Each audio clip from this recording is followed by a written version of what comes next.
Salut à tous et à toutes, ici Stratix. Aujourd'hui on se retrouve pour une nouvelle vidéo.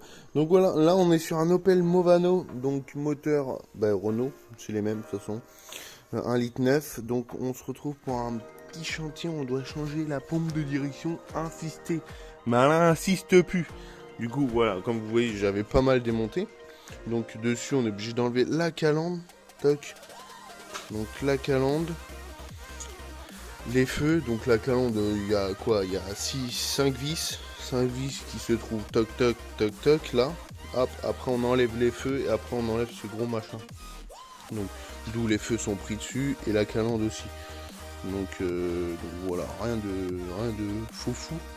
La calandre est pris là, toc toc avec les feux, toc toc. Là vous avez le support, là c'est le pare-choc. Moi j'ai enlevé sans le pare-choc et là vous avez fixation de la traverse en plastique. Donc l'échangeur qui à mon avis est en train de dégouliner. Bref, après vous enlevez les tuyaux. Donc en vrai ça va assez vite au démontage. Ils ont bien optimisé le truc. Donc en vrai non, on n'en a pas pour longtemps à enlever tout ça. Donc voilà, donc de base faut enlever le pare-choc. Moi j'avais pas envie de le faire, regardez les fixations sont là, toc. Et j'ai juste détaché là, hop, pour décaler un peu, mais ça passe tranquillement. Donc voilà, pas de soucis à avoir. Donc voilà, on va s'occuper de la pompe de direction assistée.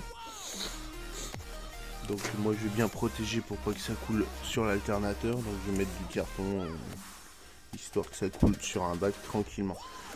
Donc une fois qu'on arrive là, donc vous avez une vis là, toc. Il y en a 3 normalement. Une là. Pardon si je suis une maman, elle n'a pas marché Maurice. On voit que ça a déjà été démonté là, il y a des petits coups. Ouais, hein. Bref. Du coup, une vis là avec un axe qui bouge là pour maintenir la poulie. Donc une vis, la pompe, une vis là et normalement il y en a une en dessous quelque part vers là. Ouais, si elle est là. Juste ici, voilà. Donc voilà, il n'y a que 3 vis. Donc après, vous avez la courroie. Donc ça, on enlève la durite, ce qui va à la crémaillère. Et ça, c'est ce qui va au bocal. Donc je vais purger carrément le liquide. Donc j'ai prévu un bidon.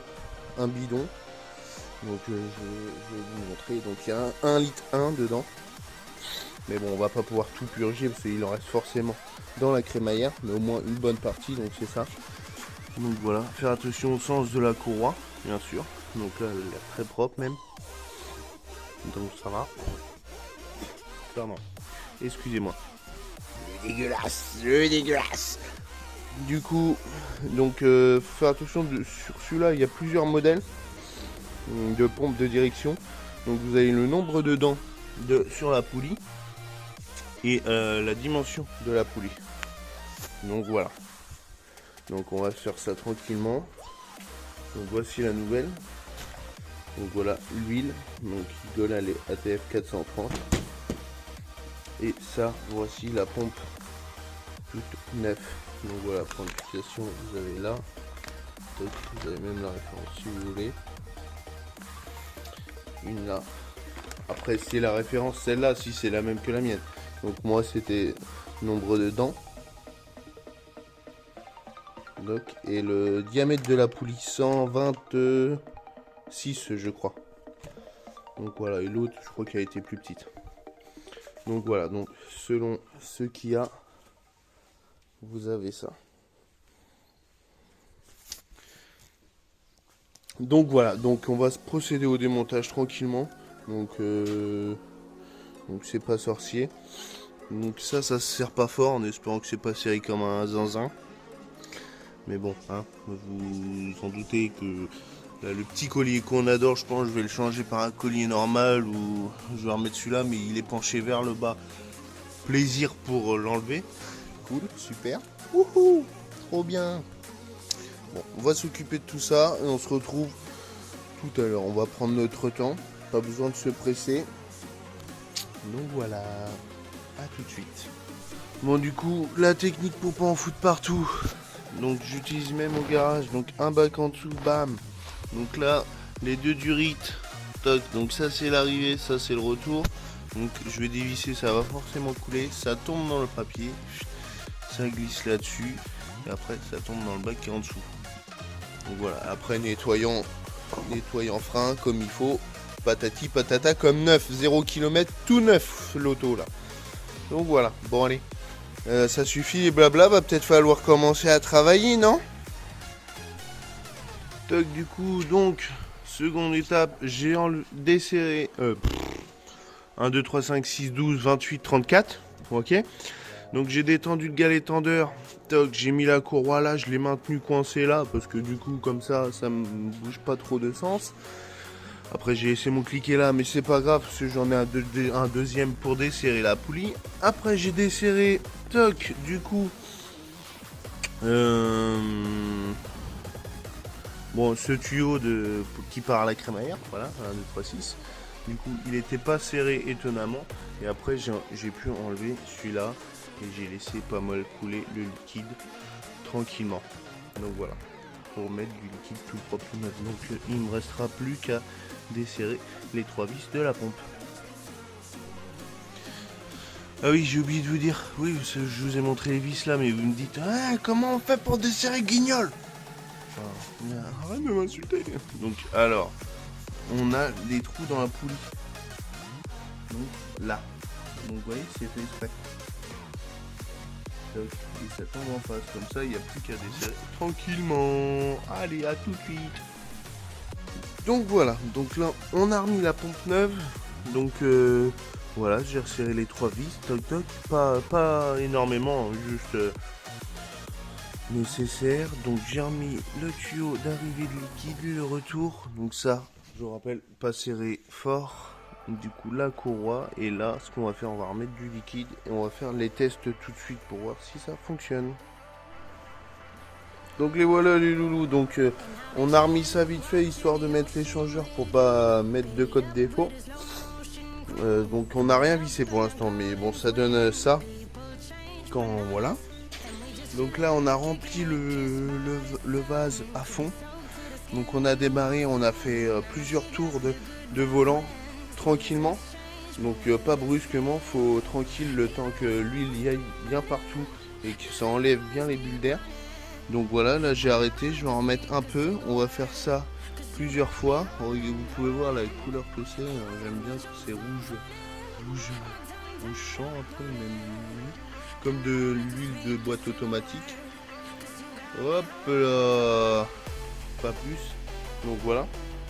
Donc là j'ai mis quasiment 1 litre. Pas tout à fait, hein, mais quasiment. Donc voilà, donc on va faire plusieurs essais comme ça, histoire que ça descende correctement. Mais je pense que ça va être bon. Hein. Et là on pourra... donc déjà on a la confirmation que ça marche, donc déjà c'est cool. Et après on va faire le remontage ensemble, je vais vous expliquer. Déjà vous voyez des petites vis là, une là, une là, une là, une là. On va faire ça tranquillement tous ensemble. Donc voilà, donc je vais faire plusieurs essais, donc tourner le volant tranquillement, histoire que ça passe, parce que c'est un peu long, et je veux bien que ça soit bien, entre guillemets, purgé, pour, voilà, déjà je suis content, ça marche, ça fait plaisir. Du coup on va passer, donc du coup, une fois qu'on a fait ça, là, ça, toc, au mieux que ça soit dans l'échangeur, donc ça vient se mettre là, pardon, toc, une vis de torx là, on serre les 2 grosses durites d'échangeur. Une fois que c'est serré, on a gagné. Donc vous avez 2 grosses vis de 13 là, une là, toc, une en dessous cachée, coucou, pour tenir la façade avant, une là, une en dessous pareil. Une fois qu'on a fait ça, donc je vous explique comme ça, je fais ça en deux.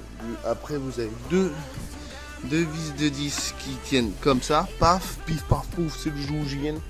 Donc après c'est bon. Après on a une vis de 10 aussi là, qui tient le radiateur.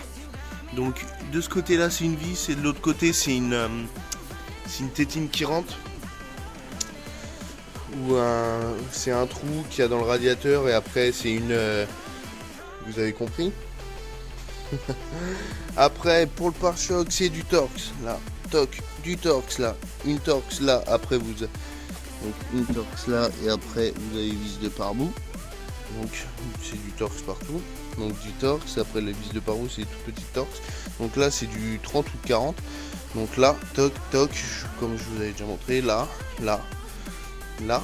Et c'est la même chose de l'autre côté. Donc une fois qu'on a fait ça, après on peut remettre les feux. Les feux, donc n'oubliez pas de brancher les fils, c'est mieux quand il y a les fils. Donc après, donc c'est tenu, le feu il est tenu là et là. Donc de chaque côté, là et là. Donc une fois qu'on a fait ça, on peut remettre la calandre. Donc la calandre est tenue avec ces deux vis, une vis là, toc, une vis là, toc, une vis là, toc, et une vis là. Idem de l'autre côté. Après c'est emboîté juste là. Donc il y a des...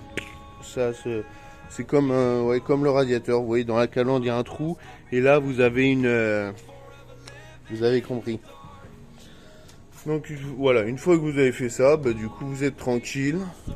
Vous pouvez faire les niveaux de votre véhicule si vous voulez, ou si vous voulez pas, ou si vous en avez marre. De toute façon, ouais, j'en ai marre de cette bagnole.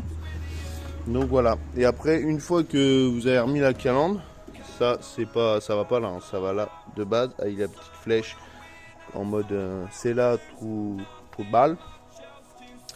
Donc voilà, vous avez fini votre véhicule. Donc voilà.